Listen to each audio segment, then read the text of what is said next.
Karam Bhagavad Gita, first chapter. Bhagavad Gita is in the form of dialogue between Lord Krishna and Arjuna. But the first chapter as the dialogue between Dhritarashtra and Sanjayan. But Dhritarashtra spoke only in the first sloka. He raised the question to Sanjayan. He asked, Sanjayan, what are my sons doing in Kurukshetra? Kurukshetra, the war field, where both Pandavas and Kauravas assembled. And they are away from that place, Sanjaya and Dhritarashtra. Sanjaya got the power of seeing the happenings in Kurukshetra. And the power was given by his Guru Vedavyas. So Sanjaya could see and he passed on that information to Dhritarashtra. That is what Sanjayan was doing. So the first chapter deals with that. So in the first sloka, Dhritarashtra asked that question. What are my sons doing? What are Pandu's sons doing? He got that doubt. Why he got that doubt? Because there was uncertainty about the war in his mind. That is about the result of the war. And he knew very well what he did was wrong. Because he refused to share the kingdom with the brother's sons. That was injustice done to them. So, he was not convinced about it, and his love and affection towards his sons did not allow him to think on a fair manner. So, all this happened because he had too much of attachment towards material and his sons. So, he failed to correct his sons. So, he was in that mood. So, there was an anxiety in his mind. So, he asked Sanjayan, what are they doing? What do they do? Why did they go to the war field? But still he asked that question to Sanjayan. Sanjayan understood the mental condition of Dhritarashtra. So, Sanjayan answering from the second sloka. So, from second sloka to sixth sloka, he says, Sanjayan says, how Duryodhana started the conversation to his guru. So, in second sloka, Sanjayan says that, yes, Duryodhana, he viewed both the sides, the army of both the sides, Pandavas and Kauravas, and he started talking about the greatness of Pandavas' army to his guru. So, from third to sixth sloka, Duryodhana was talking about, he was highlighting the power of Pandavas' army. So, in third sloka, Duryodhana conveys, he talks to his teacher, Acharya, that side I can see your disciple, an intelligent man who is a very efficient commander and who can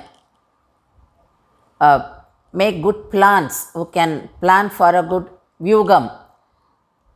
So, he is talking about Drishtadyumna, and he said, Drishtadyumna, the son of Duryodhana. So, he mentioned that name Duryodhana because he wanted Dronachari to be more angry with Duryodhana. Because once Duryodhana and Dronachari, they had a war. In that, Duryodhana lost. So, he had to give half of his kingdom to Dronachari. Then Duryodhana took a vow to defeat Dronachari. So, he conducted a yagam and he prayed for a son from that yagam, and he got that. And that boy was Drishtadyumna. And he said, and he got a boon also. Dronachari will be killed by Drishtatyumna. So Dronachari also knew about it. So Duryodhana is now saying, see that side, Durubhadan's son, Drishtatyumna is there, who has taken this birth only to destroy you. So this is a psychology. When we are weak-minded, someone will take advantage of it because they want to get their work done by us. So what do? They provoke us to fight against someone from whom the other person will get the advantages. That is, he will be benefited. We may not have any direct enmity. We will not be getting any benefits.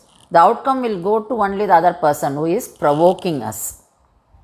So what happens when they keep on saying about the other person, then we tend to get more angry and will say, yes, now I will ask him. I will go and fight with him. I will get it done. So what happens? You make the other person's work easier. So this is what happened in Kurukshetra. So Duryodhanan referred Drishtatyumna as Durubhadan's son. So he is here to kill you. Then he says in the third sloka, all these people are very good archers and they are great warriors. Bhiman is there, Arjunan is there, are equivalent to Bhiman and Arjuna are also there, and and then he is mentioning the names of the kings who are all there. Satyaki is there, Virata king is there, then Durubhadan is there, Drishtaketu is there, Kasirajan is there, Purujit and Kunti Bhojan, then a king from the Sibi dynasty, then Itamanyu, Uttamajan, Abhimanyu, Draupadi's sons are there. And he said, all these people are Maharathas. That means one who can defeat 10,000 people, warriors at a time. So he says everyone is Maharathas. So Duryodhanan started talking about the greatness of Pandavas because he was not confident. He was shaken little because he knew what he was doing was wrong. When Lord Krishna approached him to give just 5 villages to Pandavas, he refused because he was egoistic. He didn't want to share even a small bit of land with Pandavas.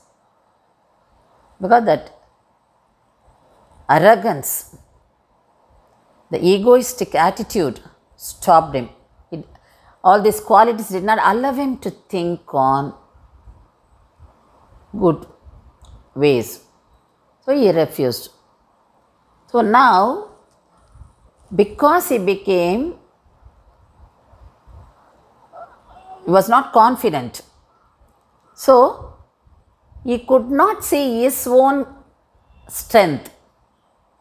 He also had a big army, but he could not talk about it. It didn't come to his mind. He saw Pandava's army, he started the conversation only about the greatness of Pandava's army. This is what happens to us. When we are with I and mine attitude, when we are taking away someone's wealth by wrong ways, then naturally we may feel that we are very successful in the beginning. No, it will not last long. At one point of time, you become mentally weak. This is what happened here in this war field. Duryodhanan could see only the power of his opponents. That is why he talked about them. He talked about every king in the Pandava's side. He didn't talk about his greatness. Only in the 7th sloka he starts about his army. So So this is what happens to us. So when you go to competition, especially when children, so we have to prepare children to accept all the contestants.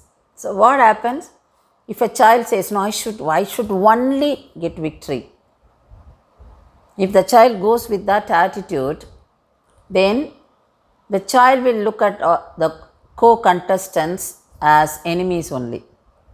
The child will develop only negative atmosphere, negative attitude towards them. The child would develop anxiety. The child will lose confidence because this is going on, because he's seeing the other equally talented children there. So this child losing the confidence. When we lose confidence, we cannot proceed. So when we bring up children, it is very important to bring up children with the attitude of, you prepare yourself, accept whatever comes your way. Do your duty. Prepare well and do it well. Then the child will not have any anxiety, child will not be suffering from less confidence, and child will not have any negative attitude. So this is the message we get from Bhagavad Gita. For every sloka conveys message to us. So there are so many values we pick up from Bhagavad Gita, which are very important for our daily life.